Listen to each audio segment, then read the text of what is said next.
Squilliam Fancyson has returned to SpongeBob SquarePants after a long absence. In a recent episode, he appeared again, and it's an excellent reason to trace the history of his appearances and figure out how his character has changed over time. Of course, we all remember the classic Season 2 episode, Band Geeks, which was Squilliam's first appearance. In this episode, his role was not just villainous. His arrogance became the catalyst that forced Squidward to create his own band so he wouldn't be humiliated at the Bubble Bowl. Squilliam shows up with his perfect group to mock Squidward, who had assembled a terrible, disorganized band. But in the finale, to Squilliam's surprise, Squidward's band puts on an incredible performance of sweet victory.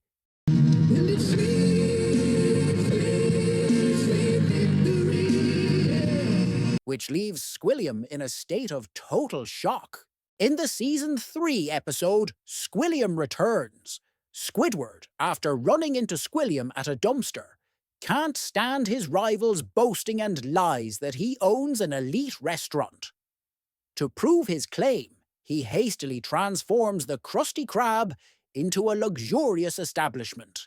However, his plan fails miserably, and Squilliam exposes the deception, securing yet another victory. His next appearance comes in the Season 6 episode House Fancy, where Squilliam is a guest on Squidward's favourite home design TV show. Squidward's envy of Squilliam's luxurious home leads to the complete destruction of his own home when SpongeBob vacuums it up. But even in this, he finds a way to outdo his rival. Next, in Professor Squidward, Squidward, tired of his boring cashier job, decides to impersonate a famous and respected music professor. He brilliantly conducts his lessons until the real professor, Squilliam, walks into the classroom. At the end of the episode, he ensures Squidward is arrested for fraud. And in the episode I Hearts Dancing, Squidward, as always, dreams of fame. He learns about a dance contest and decides to enter to show off his talent. Unfortunately for him, the host and head judge of the show turns out to be Squilliam. He constantly mocks Squidward's dancing abilities, ridiculing his every move.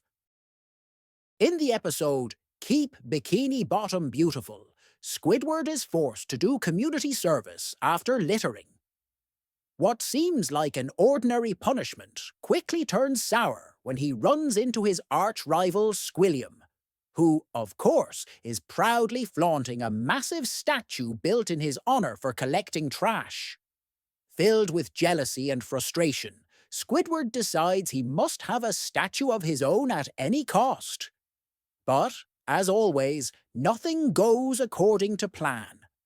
Luckily, SpongeBob steps in with his endless energy and creativity, saving the day by building Squidward a grand statue, entirely out of garbage. We see him for the last time for many years in the Season 7 episode Back to the Past, where he's gluing a poster. After that, he only appears in the Season 10 episode Code Yellow on Squidward's nose. A new twist. A whole 15 years went by, and we only recently saw Squilliam again.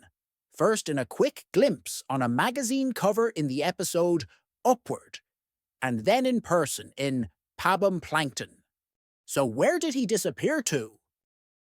One theory is that Squilliam himself just got tired.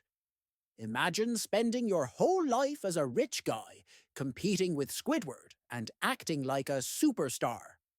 Perhaps Squilliam decided to take a creative sabbatical and went somewhere with warm waters, like Atlantis, where his ego could finally find an audience willing to listen to endless stories about his success. Or maybe it's much simpler. The writers were saving him for a special occasion. After all, Squilliam isn't just a rich guy, but a mirror reflecting Squidward's entire unlucky life.